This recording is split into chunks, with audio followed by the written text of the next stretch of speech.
I just had to let you know you're.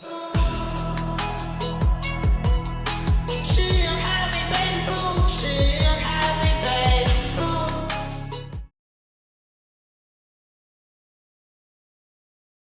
Baik, saya akan menjelaskan tentang hukum bisnis. Hukum bisnis adalah hukum yang mengatur kegiatan berbisnis dan mengatur hubungan antara pelaku usaha dan konsumen. Tujuannya untuk menciptakan ketertiban dan kepastian hukum dalam berbisnis. Kemudian ada sumber-sumber hukum. Yang pertama ada undang-undang. Undang-undang merupakan peraturan yang dibuat oleh pemerintah dan disetujui oleh DPR. Kemudian ada jurisprudensi. Jurisprudensi sendiri yaitu keputusan hukum yang telah diputuskan untuk dijadikan patokan khusus setelahnya. Kemudian ada kebiasaan, yaitu praktik yang dilakukan berulang kali dan diakui oleh masyarakat sekitar.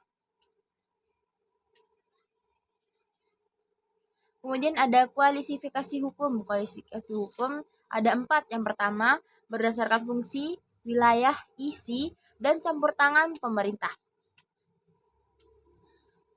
Baik, di sini saya akan menjelaskan tentang berdasarkan fungsi. Berdasarkan fungsi ini ada 2, yaitu hukum material dan hukum formil. Hukum materialnya sendiri yaitu hukum yang mengatur isi, hak, dan kewajiban substansi hukum seperti KUHP pidana dan hukum perdata.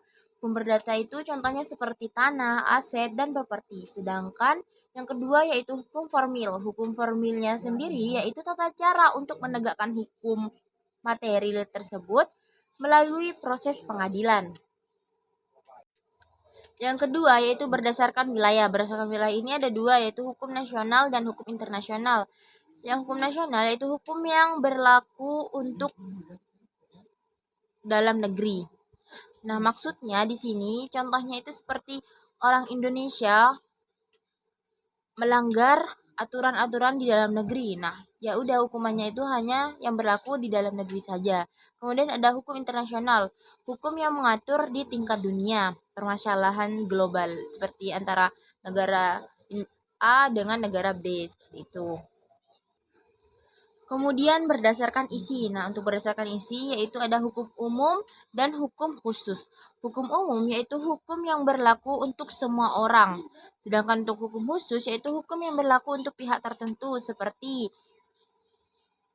saya orang Madura dan hukumnya itu ya berlaku hanya untuk orang Madura saja. Tidak bisa dibawa ke luar Madura seperti Jawa, Jakarta, dan yang lainnya. Kemudian ada hukum campur tangan pemerintah, ada hukum privat dan hukum publik. Yang pertama ada hukum privat. Hukum privat yaitu hukum yang mengatur hubungan individu, perorangan atau badan hukum untuk kepentingan pribadi. Yang kedua yaitu hukum publik. Hukum publik ini yang mengatur kepentingan umum atau negara. Nah, di sini negaranya terlibat langsung sebagai salah satu pihak. Sedangkan di dalam hukum privat ini pemerintah itu tidak ikut andil dalam permasalahan tersebut. Ada tujuan hukum.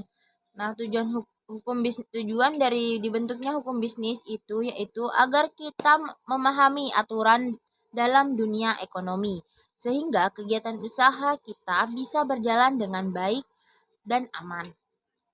Selanjutnya ada manusia, kepentingan, dan konflik. Maksudnya, setiap manusia punya kepentingan. Dari perbedaan kepentingan bisa menimbulkan konflik, maka dibutuhkan aturan atau kaidah-kaidah yang mengaturnya. Cukup sekian penjelasan dari saya dan dilanjutkan oleh pemateri selanjutnya. Sekian, terima kasih. Jadi di sini saya akan membahas tentang macam-macam kaidah. Ada beberapa macam-macam kaidah. Yang pertama ada kepercayaan, kesusilaan, sopan santun, dan hukum. Di antara macam kaidah ini, kaidah yang paling terkuat adalah kaidah hukum, dikarenakan ada saksi tegas. Pengertian hukum sendiri bisa dilihat sebagai aturan, nilai, kebiasaan, atau keputusan yang mengatur kehidupan manusia. Peristiwa hukum adalah kejadian yang menimbulkan akibat hukum seperti perjanjian dan pelanggaran hukum. Dan ada subjek hukum, di mana subjek hukum tersebut adalah pihak yang punya hak dan kewajiban, yaitu manusia dan badan hukum. Badan hukum juga dibagi menjadi dua, ada publik milik negara dan ada privat milik swasta seperti PT dan koperasi. Dan sekarang bagian tentang perusahaan. Perusahaan sendiri adalah usaha yang dijalankan terus-menerus dengan tujuan memperoleh keuntungan unsur-unsur perusahaan. Salah satu ciri-ciri perusahaan adalah dilakukan terus-menerus, terbuka, ada kegiatan perdagangan, bertujuan mencari laba, dan ada pembukuan juga.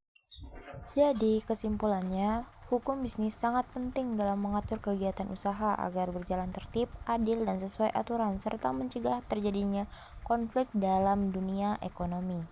Cukup sekian penjelasan dari kami, kurang lebihnya mohon maaf. Jika ada pertanyaan, silahkan bertanya di kolom komentar di bawah. Terima kasih. I just had to let you know you're